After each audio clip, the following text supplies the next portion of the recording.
Good morning. Welcome to the Point. This week, we continue a look at the new leadership in Lansing, from the governor right through the legislature. The new Democratic leader in the House is Greig. She is a representative from Farmington. And though Democrats are still in the minority, they have more members in the House than they did last term. We talked to her about her priorities and her leadership style. First of all, congratulations on your new position, new office, one of the nicest in the Capitol. Let's talk a little bit about you and where you came from. You and I were just having a conversation off the air about your background, and I find it fascinating because it has a lot to do with talent attraction and retention, and boy, aren't those topical things in today's society. Absolutely. Well, we talked a little bit about my business background, but let me just go a little further back. I'm actually one of 12 children, and that has formed a lot of my outlook on life as well. I was number 6 out of 12 growing up in rural Indiana, but I knew I wanted to go into a bigger city, so I went to Chicago, and that's where I became an information technology consultant with Anderson Consulting. So one of the things I specialized was payroll and human resources, and how companies can leverage technology to help them analyze their workplace and their workforce. And it's all about talent attraction and retainment. So that was my specialty area. You talked about how you were working with the idea of attracting talent, retaining talent 2 decades ago. And if you go back a decade in Michigan, people weren't talking much about that. They were like, where are the jobs? Well, today we know where the jobs are. And so where's the talent? How big a factor is that when you take a look over the next 2 years of what you would like to try to get done? It's huge, but what we're not spending enough time on is talking about how do you develop talent. It's not just about attracting the talent, it's developing the talent, and that goes to public education. And that's my other passion.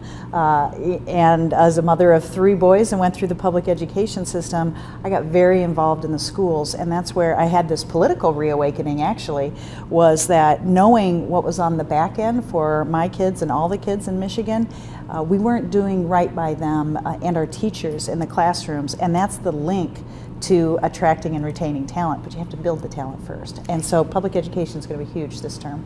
I have 2 boys in public education right now, and I'm vitally interested because, and I should say on the upfront because I don't know the answer, but what do you think the components are to take the current public education system that we have and equip school districts and teachers and students to prepare for those jobs that will be in the future? Because when my kids graduate, I have no idea what that job market looks like out there. And so how do we get our schools to know that? That's exactly the point that we're not focusing on right now, is that we don't necessarily know what the jobs are for the students that are just getting started right now. So we have to focus on learning and problem solving. We spend way too much time on testing, high stakes testing that basically evaluates a child at one particular point in time, instead of working with teachers and providing the tools so that the kids can analyze a problem and solve it.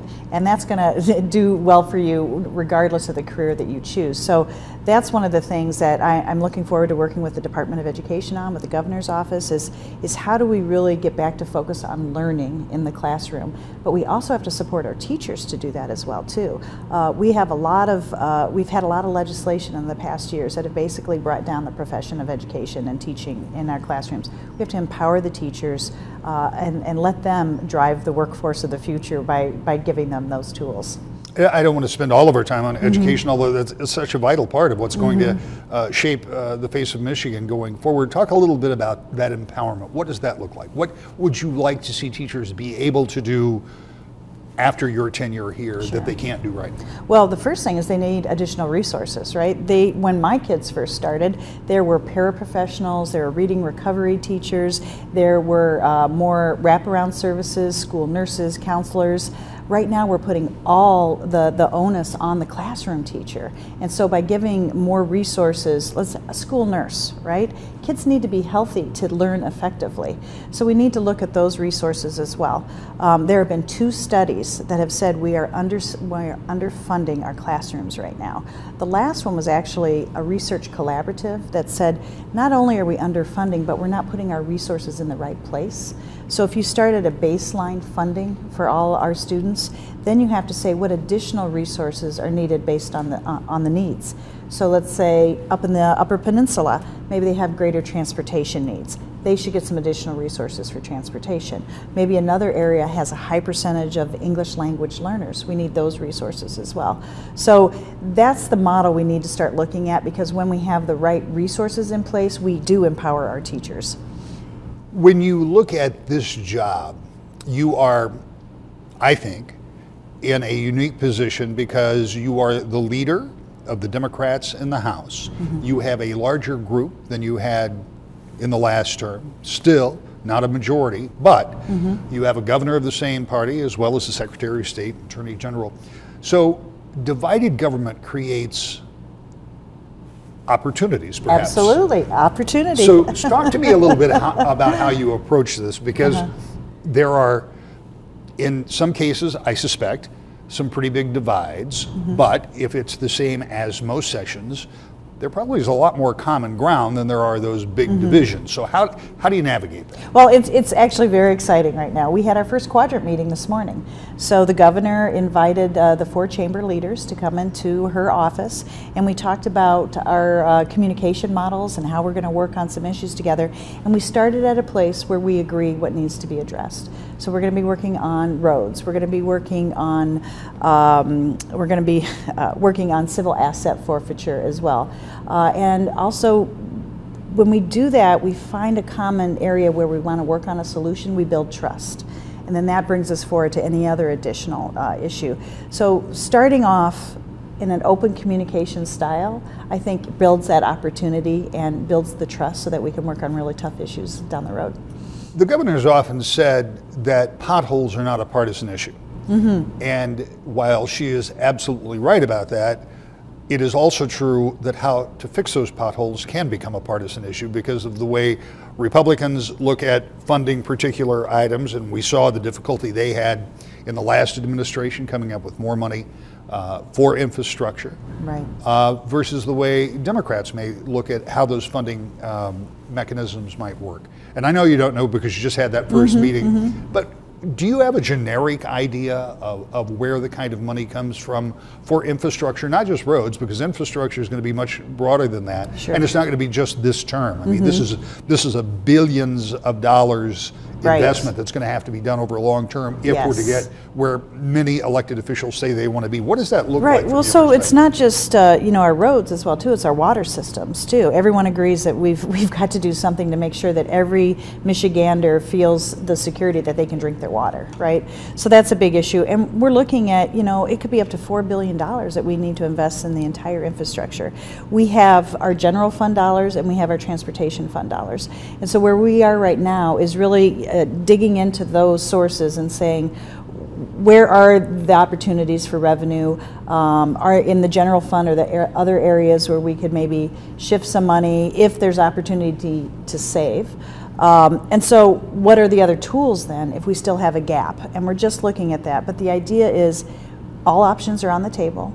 Again, coming to the discussion with an open mind and open communication, that we can have an honest discussion that here's what we need, here's our current revenue sources, we have a gap, what do we do? And nothing should be off the table.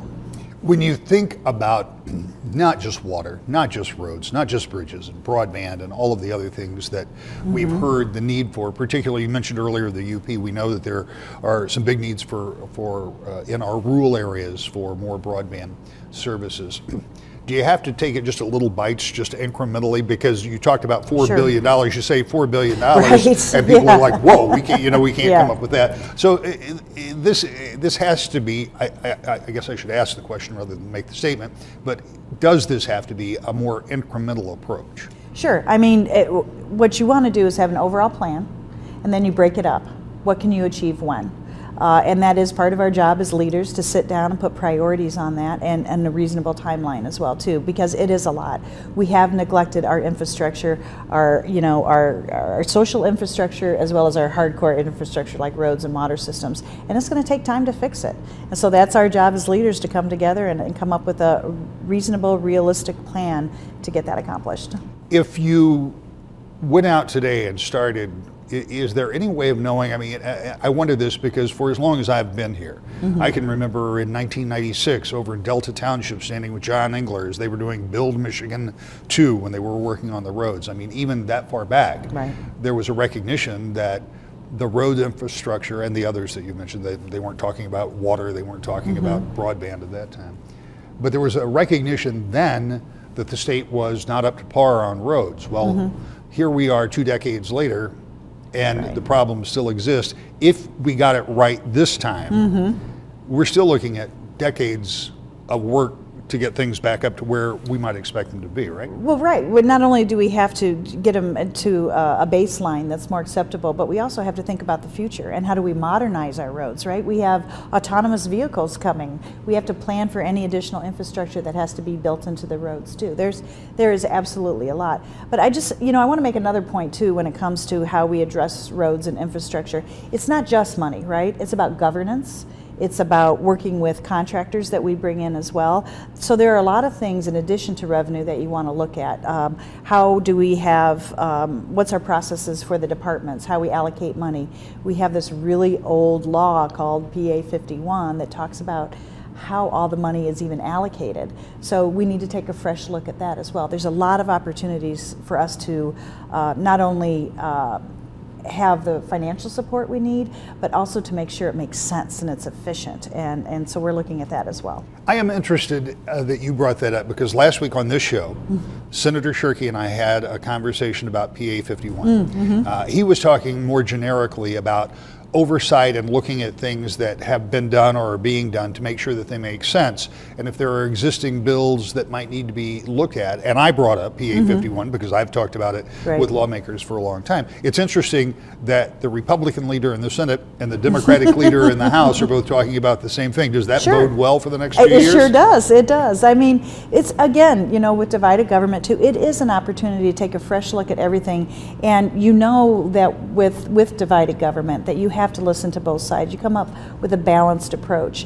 And I think it just gives us a great opportunity to look at things with a fresh eye. And that was a long time ago that formula was developed. Before either of us was born. Right, exactly. And then being from Southeast Michigan and being in that most congested area of the state, we clearly need to look at that and see how our funds are allocated. One of the interesting things in Lansing in the coming 2 years will be cooperation. How do Democrats and Republicans work together in this now divided government? That's something we continue to talk to our elected representatives about. We'll continue our conversation with the Democratic leader in the House, Representative Christine Greig, next. To the Point. Welcome back to the Point. At the beginning of this year, we wanted to highlight leadership, the new leadership in Lansing, starting with the governor in our very first show, the Senate Majority Leader in our second, and this morning we're taking a look at the new Democratic leader in the House. She will have to work with Speaker Lee Chatfield to try to get priorities passed in the lower chamber. And now we continue our conversation with Representative Christine Greig. I want to change gears and talk about how you approach this job. Leadership in the legislature, certainly an honor, a responsibility, but it can also be a minefield to navigate because it's not just about getting along with the folks across the hall or getting along with the governor, but it's maintaining the priorities for your members as well. I think a lot of people think of it as somebody sits behind that desk over there and they're in charge and they're giving marching orders. Not exactly how it works, is it? No, and actually, so this fits really well with my style. I clearly follow the servant leader model, where when I see every one of my members succeed, I know we're succeeding as a whole. So my challenge as the leader is to get to know all of my members very well. Where are their passions, where are their talents, and to make sure that we're giving them opportunities to succeed in those areas, and also that they're representing their constituents well. It's a very daunting job. If you have never held public office, if you've never led an organization, because each one of our offices are a mini organization. So we're bringing those resources, and it's my job as a leader to make sure we're identifying those resources and then getting them to our members and developing those personal relationships so that we are a team, but yet we're also individually elected representatives for 90,000 residents. When you think about priorities, I know you've had a chance to meet with your members, but I know you're still getting to know what they are. Talk to me a little bit about your priorities. Obviously, you're passionate about education. Obviously, infrastructure and roads are going to be important. So we've already talked about those. But what are some of your other priorities that if in 2 years you were able to accomplish some or part of them, you would say, that's a success? One of the things that I've always heard from my constituents, but it seems to have been elevated in the last couple of years, is openness of government and transparency and accountability. Michigan ranks dead last in accountability and transparency. So I think if we start looking at that, finding more ways to get information to our residents, but also for me, it's encouraging more participation from the residents too. So I was so happy to hear from a lot of my members that they've already had their first coffees in town halls with record number of attendance at those. So people are becoming more engaged. I want this to really turn into the people's house, where it's not unusual to see groups coming in. We always have advocacy days, but we don't just see people just coming in a lot of times. We have school groups and all. I want this to be an open government where people do feel like it's their government, and some of that can be accomplished legislatively. A lot of it is through our constituent services, and others are bringing issues to the public, so holding town halls as well across the state. And it's all areas of the state. I'm looking forward to spending a lot of time in different areas of the state to really talk about what I feel are my high priority values of great jobs, healthy families, with making sure that we protect our health care here, great schools and great roads. So I think we have to take it to the public. And when we see more engagement, then we'll have a better government and a better state. One of the things that strikes me after all of these years of being here in the Capitol is that we do occasionally see people, very often organized, bussed in, brought in, but they're beyond those people who are paid to be here to advocate. Very often session days go by without notice. There really isn't anybody here. And I would be fascinated to know how you would encourage more of that. Because it seems to me, I don't think people understand how accessible the building is, or the chambers are. I mean, the galleries are open to anyone. That would be an interesting task to see how that gets done. Sure. Well, I'm a perfect example of that. Back in 2010 was one of my first trips here to the Capitol. I was one of those people that organized busloads of parents that were worried about public education funding. And I actually gave a speech from the Capitol steps. And I said, part of my speech was, do your job, right? And so I actually came back from that and said, oh, it could be my job. And that was kind of my first inkling that I could run for public office and actually work from the inside rather than the outside. And I think the more we encourage those opportunities, and I think social media has obviously changed a lot even since 2010. And that is the way we are reaching a lot of constituents and telling them about committee meetings and telling them about activities here in the Capitol. And I think it actually is a lot easier to get people engaged these days. We just have to seize the opportunity. I want to talk about something that I think everybody who ran for office in this last cycle, and probably the cycle before, and perhaps before that, heard about.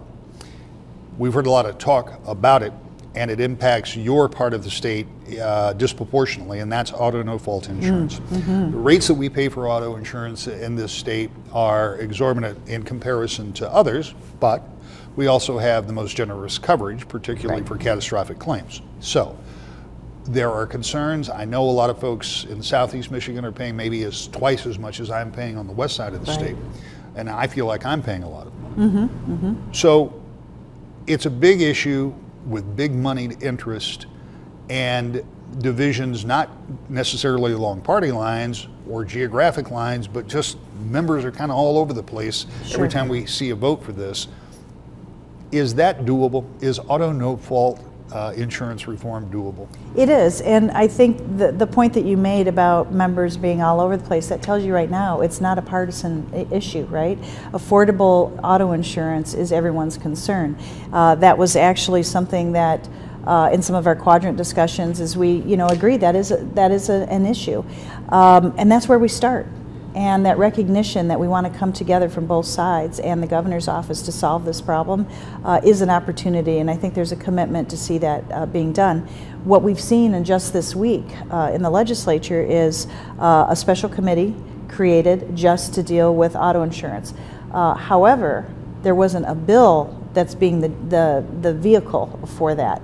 it's a discussion, it's education, it's bringing all parties to the table. So I think we're starting out the right way, talking about this with no preconceived solution, but let's go through an education period, and then let's come up, everyone at the table, to actually craft the legislation. A similar approach was taken in the Senate, where it's what we call a vehicle bill, so it's very wide open, and so as we discuss the different parts of auto no fault and auto insurance, that we make sure that we build as we go and we don't have any preconceived solutions. So I think it's very possible, and I think there's a commitment from both sides of the aisle to get it done. And this really is about, it's not even about getting buy-in from your members. Obviously you'll have to have that, but it's a lot of different interests. There are the people, the consumer, who's obviously, we all have a vested interest in this, but there are healthcare providers, there are attorneys, there are insurance companies. All of those folks have to be a part of the solution, and probably all have to be a little unhappy when it's done. Sure. Well, I think that's why we haven't seen success in the past, because we tried to take simplified solutions where it seemed to either lean to favor one area over the other, and it wasn't necessary. It was whoever was in charge got to, to lead the discussion on that, and that's why I'm very hopeful, because this is an extremely complex issue. We have the catastrophic claims fund. We have, our insurance director. We have healthcare, we have, as you said, the legal profession, and of course the insurance industry as well. Some have profit interests in it, and others are about health and welfare, and then here we are as consumers kind of caught in the middle of all of it. Now I will tell you, as a sister of someone who died in an auto accident, and I had a brother in a serious motorcycle, these things happen. And we have to make sure that we do have coverage. This is healthcare, right? Actually, if we just had healthcare for everybody, maybe this wouldn't be such a complex issue. Well, I think that will be a federal issue, but that's a federal issue. But your point is well taken. And it's very complex. There's a lot of different stakeholders, and if we don't come to the table with that attitude to hear from every different industry that's involved in this, to come up with a reasonable, practical solution for the consumers, then we're not doing our job. We've got about 60 seconds left. One of the major holdups in previous divided government hasn't been an issue as much as it has been spending priorities and getting budgets done. And in complete transparency and fairness, the last time we went through this, the economy was awful, and that made it that much worse. The state financially is in much better shape. Are budgets going to be easy or easier to do, and will they still get done early, or is that where we're going to start seeing the divide in this new divided government? Well, budgets are a statement of values, right? Where you put your money, your priorities as well. It's going to be interesting to see in divided government how that works out, because we do have different priorities between the two parties. So that's going to be our first test of coming together. I am looking forward to seeing the appropriations team rolled out this week in the House, and I think you're going to see a committed group of legislators that want to work together from both sides to try to come up with that budget. I think it's going to be more difficult. I'm going to be honest with that, right? We have divided government. There's a lot that we can do with our resources too, and people are going to have different ideas on where those priorities are. So I think we're up for the challenge. Hopefully we'll get it done early, because it provides stability for our schools and our local governments when they know what to expect for revenues. So what will the legislature be able to agree on in the next couple of years? It will be worth watching, because divided government can sometimes bring around some surprising results. And we'll be back with a final note next. To the point. So the new legislature has convened. Committee assignments have been made, and now they'll start meeting and talking about priorities. We already know that auto no-fault insurance is going to get a lot of attention. Over in the Senate, they've already started out with a new bill. In the House, a special committee to start looking at problems and possible solutions. That's just one of many big issues that could be tackled. But in an era of divided government, how will that all work out? It's something we'll look at every Sunday morning right here when you join us at 10 o'clock for To the Point.